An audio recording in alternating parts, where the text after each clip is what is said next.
Ramon Teles. Presidente, muito obrigado, nobres colegas.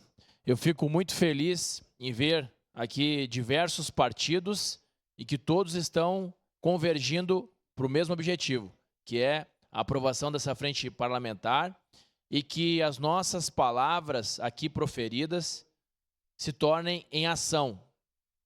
Isso é o primeiro passo. São palavras, escrever os projetos e que depois essas nossas solicitações se transformem em ações que lá na ponta da linha para a comunidade irão surtir efeito. Quais ações? Seja que o vereador sugeriu para a aquisição de mais uma aeronave de asa rotativa aqui para a nossa região, acho muito relevante, parabéns, vereador Rafael Bueno.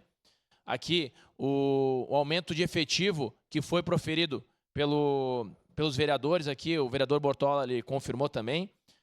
Vereador Fantinel, exatamente isso, nós temos que prevenir. Eu aprendi que a gente economiza tempo, dinheiro e vidas, principalmente, prevenindo. Então, é um investimento que nós temos que fazer na prevenção das vidas humanas. E, como eu já tinha falado anteriormente, a vida humana ela não tem um preço, não tem um valor mensurável. Então, parabéns a todos os vereadores, parabéns à nossa Câmara de Vereador, porque todos estão olhando para esse ponto e que futuramente ocorrerão.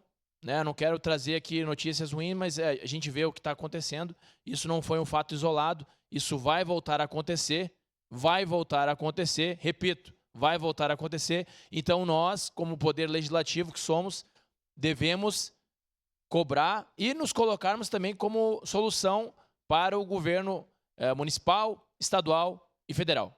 Muito obrigado. Obrigado, vereador. Em declaração de voto, vereadora Andressa Marques.